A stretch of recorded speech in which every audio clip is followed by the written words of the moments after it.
Hello YouTube, welcome back to my channel. My name is McPato, and this is Weekly Squeaky Bits, my version of weekly tech news, where I cover a few of the stories that I've come across this week that I found interesting, and that I think you might find interesting.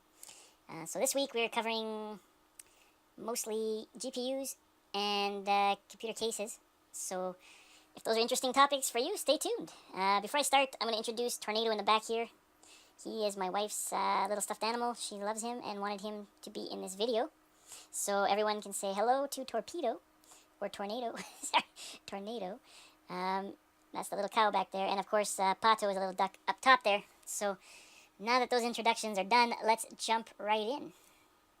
Alright, our first story is that AMD is planning to release their next-gen Navi GPUs at SIGGRAPH in August 2018. Some of you may know AMD finally launched the RX Vega this year at SIGGRAPH. So it looks like they're going to be launching a new product again next year. They don't say it will be the all-out gamer version of the card. They say rather sometime in July, August 2018, with a Navi-based professional card being launched at SIGGRAPH 2018. So that looks like a professional or frontier version of the card being available next August. I would expect consumer cards sometime between September and December 2018, if they can deliver Navi at all at SIGGRAPH 2018. I would think that that is a realistic timeline. The article also sort of quickly discusses the idea that AMD could use technology similar to what's in Threadripper and EPYC, and basically take smaller GPUs and, as Intel would put it, glue them together and use the Infinity Fabric to basically scale it really, really well, so that 1 + 1 = almost 2, as opposed to using SLI or Crossfire, which can even be so bad as to worsen your performance in certain titles. Otherwise, you can expect, scalability is 50, 60, maybe 70% when using Crossfire and SLI. This should be a lot more efficient, and it should provide a lot better scalability. Yields should be better as well, because it's a smaller product. There should be much more usable GPUs produced, which of course means the yields are better and the overall production costs go down. So, if you are someone waiting desperately for Vega, and you're really not convinced that it's worth the money, but you want to use your FreeSync monitor, and just a side note, I've made a video showing the experience I've had using an Nvidia video card with a FreeSync monitor. It's a very popular video of mine, not to brag. I'm just kidding. It's my #1 video, guys. There's a lot of interest. There seems to be a lot of people who are wondering this very question. Can you use an Nvidia GPU with a FreeSync monitor and have smooth gameplay? The answer is yes, you sure can. I am, no problem. I love it. I use no adaptive sync at all, and I had minimal, if any, problems. And if you do have problems, there's fast sync, which works really, really well, okay? But I digress. Back to the story at hand. If it works with the GPUs as well as the CPUs, AMD could have a huge win on their hands. If Nvidia can't figure it out or can't get the same level of scalability, AMD could basically produce insanely powerful GPUs for lower cost than ever before. And I mean, they could have a 1 GPU card, they could have one that has 2, they could have one that has 3, they could have one that has 4, they could have 5, 6, 7. So if Nvidia's is performing like 8, they could just throw 9 on a card, say we got the more powerful one, here you go, boom. I mean, in theory, that's the theory. Hopefully that's what materializes. And they're going to need something, because my next story is that Nvidia is going to make me a liar, and they're going to release the GTX 1070 Ti. In a previous video, I said that I gave this rumor at the time a 20-something% chance of being real. Well, it's happening, folks. In fact, it's coming out October 26th of this year, and it will retail for $429. The article in the description below, and again, if you're new to this series, or this Weekly Squeaky Bits, everything I cover is linked in the description below. I would encourage you to have a look at the article, and definitely see what it's all about, if it's an interesting story for you. It's just as easy as clicking on some links, so pretty easy and worth your time. In that article, there's actually a chart showing the similarities and differences of GTX 1070, 1070 Ti, and 1080. And based on that chart, it's clear that the 1070 Ti is very close in performance to a 1080. Some people are even suggesting the 1070 Ti GPU is a product that was meant to be a 1080 but didn't quite meet the requirements or the performance. And so they've reduced the core count slightly, but still much higher than a 1070. So if you're in the market for a GPU, you haven't got your hands on a Vega yet, and you want something that'll do 1440p, the 1070 Ti looks like a great product, depending on cost, of course. And there's a benchmark there from Ashes of the Singularity. escalation. So if you are interested in that card, check out that article. You'll have a look at the benchmark, which was done at 1440p, and you'll learn a little bit more about the 1070 Ti, which looks like a good product, guys. I mean, Pascal's been out for a while now. It's super solid in terms of support from gaming. What am I trying to say here, guys? Sorry, I'm tired. The drivers are great. The support for games is really good. DirectX 12 performance is very decent. So certainly, if you're waiting for Navi, this might be a great card to pick up in the meantime. My next story, very, very briefly, is that Intel's Coffee Lake paper launch leaves less than a handful of chips for sale.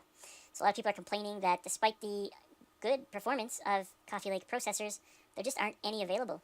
And whatever Intel's thought was when they released this product, whether it was to distract people who would otherwise go to Ryzen, or they're having some kind of production issue or distribution issue, it's not clear, but there's very, very few Coffee Lake CPUs available, and the ones that are available are, or tend to be, the lower i3 products, which, I mean, you wouldn't normally pair them with a, enthusiast Z-series motherboard.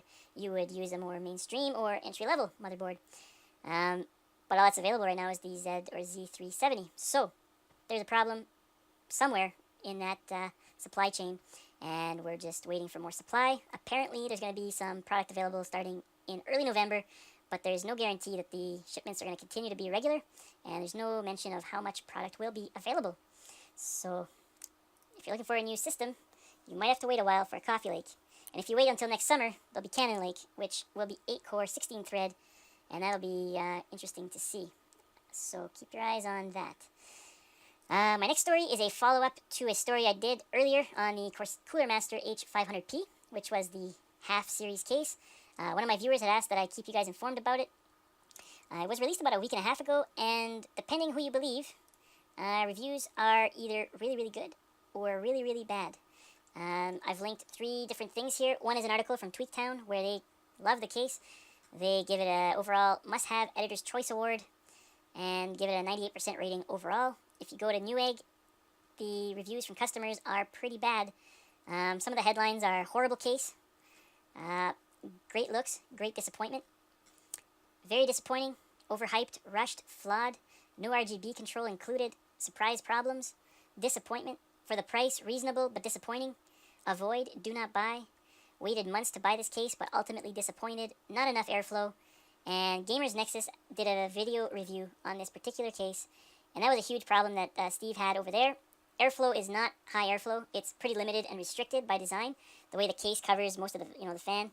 It can't suck air in from the side the way it's designed to, and that's a problem for a case that's being sold as a high airflow case. Other problems, Steve said it felt like it was a McDonald's toy in terms of the quality of the plastic.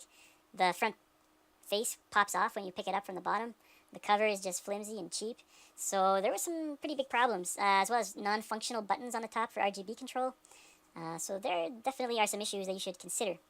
Whether Tweaktown or Gamers Nexus is correct, I mean, who's to say? I can't possibly pick a side, but Steve does good work. I value and I trust his reviews. He's very thorough, and sometimes he seems maybe negative, but I think the guy loves what he does. I think technology and computer gaming is really, or gaming in general, is his passion, and I think that he really had high hopes for this case. Like he points out, the H500P had more views during Computex than some motherboards and other products that were being released. For a computer case, that's pretty impressive. So there was definitely a lot of interest in this case. And from what he says, and other people on Newegg, it looks pretty, but it's not anywhere near the quality that it could and should have been, So if this is a case that interests you, I would advise you to check out the Tweaktown article, the Gamers Nexus video review, as well as read some of the customer reviews on Newegg and other sites. And there are other reviews as well. Quite a few tech tubers have built computers in the H500P. So there's a lot of information out there. Have a look, see what you think afterwards, and go from there. If you do find that the H500P is not for you, NZXT or NZXT is releasing a new line of H-series cases, the H700i, the H400i, and the H200i. The 700i is a mid-tower. The other two are for small form factor builds. The smallest is a mini ITX, and there's a micro ATX at the 400 series as well. These are good-looking cases, clean lines, and great cable management. They come with an integrated hub-type device for your fans and RGB, and according to some of the claims they are making, this can lower performance, or sorry, lower acoustics from fan noise and that kind of thing by up to 40%. So these cases look interesting and definitely are worth a look if you're in the market for a case. My final story is very brief. The Steam fall sale is expected to come out on October 30th.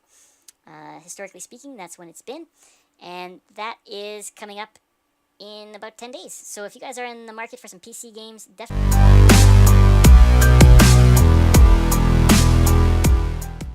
Hello YouTube, welcome back to my channel. My name is McPato, and this is Weekly Squeaky Bits, my version of weekly tech news, where I cover a few of the stories that I've come across this week that I found interesting, and that I think you might find interesting.